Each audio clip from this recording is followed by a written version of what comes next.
हरे कृष्णा। राधे राधे। कैसे हैं आप? कान्हा जी की कृपा से आप सब ठीक होंगे। राधे राधे। कल हमने कार्तिक मास का 23वां अध्याय सुना था। आज हम कार्तिक मास का 24वां अध्याय सुनेंगे। कथा कुछ इस प्रकार है।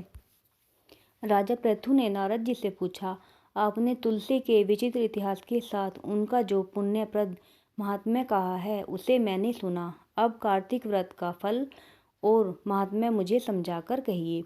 इस शुभ व्रत को किसने किया था यह भी कहिए। श्री नारद जी बोले, पहले पर्वत के निकट करवीरपुर में धर्मदत्त नामक विख्यात ब्राह्मण रहता था। वह विष्णु भगवान के व्रतों में तथा भली भांति उनकी पूजा में तत्पर रहता था। वह 12 अक्षर ओम नमो भगवते वासुदेवाय मंत्र के जप और अतिथि सत्कार में तल्लीन रहता था। एक समय वह ब्राह्मण कार्तिक मास में विष्णु भगवान के जागरण निमित्त एक पहर रात शेष रहने पर विष्णु भगवान के मंदिर में गया। वह विष्णु की पूजा सामग्री लेकर पूजा करने के लिए जा रहा था। उसी समय उसने एक बड़ी भयंकर राक्षसी को देखा, जो बड़े बड़े दांतों वाली, जीभ लपलपाती, भीतर घुसे हुए लाल लाल नेत्रों वाली, नंगी मांस रहित शरीर वाली, बड़े बड़े होठ, मुंह से घर घर शब्द करने वाली थी। उस भयंकर राक्षसी को देखकर भय से उसके शरीर में सब अंग शिथिल हो गए और कांपने लगे। उस ब्राह्मण ने डरते डरते पूजन सामग्री और जल से उस राक्षसी को मारा। चूंकि तुलसी दल सहित जल से भगवान के नाम का स्मरण करते उसने उसको मारा था, इसी कारण उस राक्षसी ने जन्म जन्मांतर के सब पाप नष्ट हो गए। अनंतर वह पूर्व जन्म के कर्मों के फल को उसके कारण प्राप्त हुए उस राक्षस योनि की स्मरण करके ब्राह्मण को दंडवत प्रणाम करके बोली। कलहा नाम की राक्षसी ने कहा कि हे विप्र, पूर्व जन्म के कर्मों के फल से मैं इस अवस्था को प्राप्त हुई हूँ।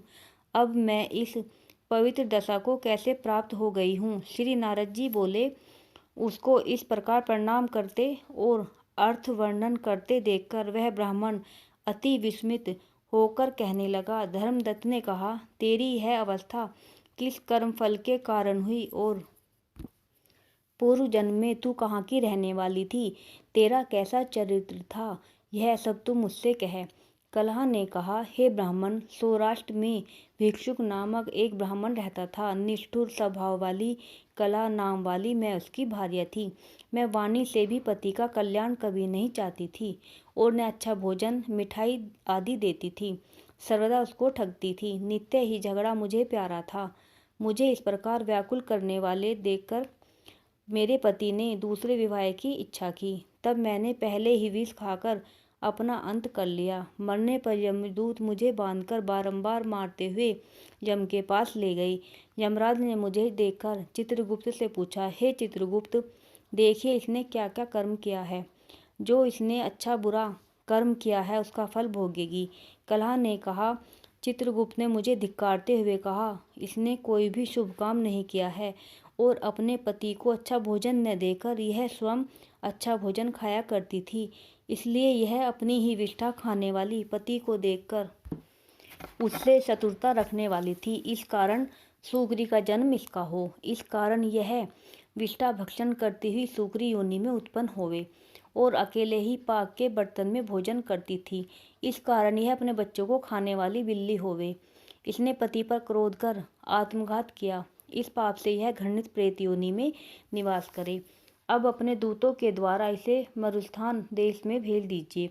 वहाँ यह बहुत दिनों तक प्रेत योनि में रहकर फिर यह पापिनी तीनों योनियों का भोग करे।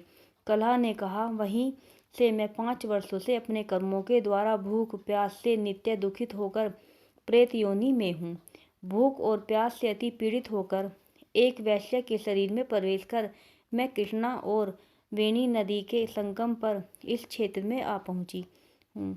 इसके शरीर में रहती थी कि वहाँ के शिव और विष्णु के दूतों ने बलात् हमको बाहर निकाल दिया।